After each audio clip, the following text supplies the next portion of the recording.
હાર માની લેવી સરળ છે, પરંતુ જીત તેની જ થાય છે જે છેલ્લા શ્વાસ સુધી પ્રયત્ન કરવાનું છોડતો નથી. હું તમને એક બાળકનું ઉદાહરણ આપું. એક નાનું બાળક જ્યારે ચાલતા શીખે છે ત્યારે તે 1 કે 2 વખત નહીં, પરંતુ 10-20 વખત પડી જાય છે. જો તે પહેલી કે બીજી વાર પડ્યા પછી નક્કી કરી લે કે હવે હું નહીં ચાલું, તો તે આખી જિંદગી ઘૂંટણીએ જ ચાલે. પરંતુ તે દરેક વખતે ઊભું થાય છે, ફરી પ્રયાસ કરે છે, અને એક દિવસ એ જ બાળક દોડવા લાગે છે.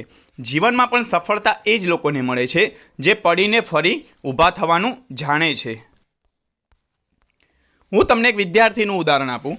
એક વિદ્યાર્થી આખું વર્ષ મહેનત કરે, છતાં પરીક્ષામાં નાપાસ થઈ જાય. તે સમયે સૌથી સહેલો રસ્તો છે અભ્યાસ છોડી દેવાનો. પરંતુ જે વિદ્યાર્થી પોતાની ભૂલો શોધે છે, ફરી પુસ્તક ખોલે છે અને બમણી મહેનત કરે છે, એ જ આગળ જઈને મોટી પરીક્ષા પાસ કરે છે. નાપાસ થવું અંત નથી, પ્રયત્ન છોડવો એ જ હાર છે. તમને એક નોકરીનું ઉદાહરણ આપું. એક યુવાન અનેક કંપનીમાં ઇન્ટરવ્યૂ આપે છે. 10 જગ્યાએથી તેને રિજેક્ટ કરી દેવામાં આવે છે. ઘણા લોકો અહીં હિંમત હારી જાય છે, પરંતુ 11મી વખત જ્યારે પણ આત્મવિશ્વાસ સાથે ઇન્ટરવ્યૂ આપે છે, ઘણીવાર નોકરી તેને જ મળે છે. રિજેક્ટ થવાથી સપના નથી તૂટતા, પ્રયત્ન છોડવાથી તૂટે છે.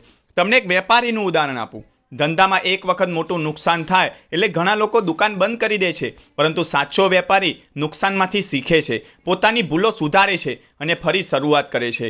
એક દિવસ એ જ વ્યક્તિ કરોડોનો વ્યવસાય ઊભો કરે છે. નુકસાન માણસને હરાવતું નથી, હિંમત છોડવી એ હરાવે છે. તમને ખેડૂતનું ઉદાહરણ આપું. એક ખેડૂત આખું વર્ષ મહેનત કરે અને વરસાદના અભાવે પાક બગડી જાય. જો તે કહે કે હવે હું ખેતી નહીં કરું, તો તેનું ભવિષ્ય ત્યાં જ અટકી જાય. પરંતુ તે ફરી જમીન તૈયાર કરે છે, ફરી બીજ વાવે છે અને એક દિવસ સારો પાક મેળવે છે. પ્રકૃતિ પણ હિંમતવાળાની સાથે જ ઊભી રહે છે.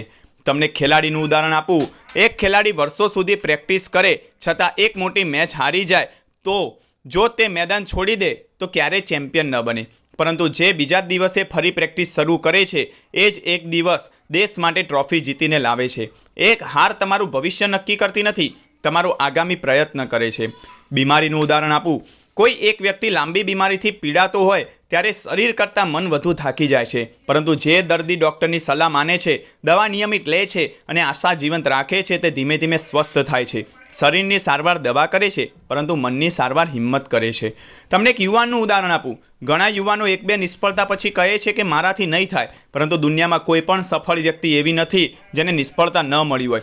ફરક માત્ર એટલો જ છે કે સફળ વ્યક્તિએ પ્રયત્ન બંધ નહોતા કર્યા. તમને ગરીબીનું ઉદાહરણ આપું તો ગરીબ ઘરમાં જન્મ લેવો આપણા હાથમાં નથી, પરંતુ ગરીબીમાંથી બહાર આવવું આપણા હાથમાં છે. જે વ્યક્તિ શિક્ષણ, મહેનત અને ધીરજ છોડતો નથી, તે એક દિવસ પોતાના પરિવારનું નસીબ બદલી શકે છે. તમને એક માતા પિતાનું ઉદાહરણ આપું. માતા પિતા પોતાના બાળકો માટે દિવસ રાત મહેનત કરે છે. તેઓ ક્યારેય થાકનું બહાનું નથી બનાવતા, કારણ કે તેમને ખબર હોય છે કે આજે કરેલી મહેનત આવતીકાલે તેમના બાળકનું ભવિષ્ય બનાવશે. તમને એક કારીગર એટલે કે વર્કરનું ઉદાહરણ આપું. કોઈ પણ કારીગર પહેલે જ વખતમાં સંપૂર્ણ વસ્તુ બનાવી શકતો નથી. તે ઘણી ભૂલો કરે છે, પરંતુ દરેક ભૂલ તેને વધુ કુશળ બનાવે છે. સફળતા એક જ દિવસમાં નથી મળતી, તે રોજની મહેનતથી બને છે. તમને એક સપનાનું ઉદાહરણ આપું. મોટા સપના જોવા સહેલું છે, પરંતુ રોજ સવારે ઉઠીને તેના માટે મહેનત કરવી મુશ્કેલ છે. જે વ્યક્તિ મુશ્કેલીઓ વચ્ચે પણ પોતાના સપનાને જીવંત રાખે છે, એક દિવસ દુનિયા તેની સફળતાની વાત કરે છે. તમને જીવનનું ઉદાહરણ આપું. જીવનમાં દરેક વ્યક્તિ મુશ્કેલીઓમાંથી પસાર થાય છે. કોઈને પૈસાની તકલીફ હોય છે, કોઈને સ્વાસ્થ્યની, તો કોઈને સંબંધોની. પરંતુ જીત હંમેશા તેની જ થાય છે જે સમસ્યા સામે ઊભો રહે છે, ભાગતો નથી. તમને સફળ વ્યક્તિનું ઉદાહરણ આપું. દરેક સફળ વ્યક્તિની પાછળ સેંકડો નિષ્ફળતાઓ છુપાયેલી હોય છે. લોકો માત્ર તેની જીત જુએ છે, પરંતુ તેણે કેટલા સંઘર્ષ કર્યા છે એ કોઈ જોતું નથી. સફળતા હંમેશા સંઘર્ષની કિંમત ચૂકવનારને જ મળે છે.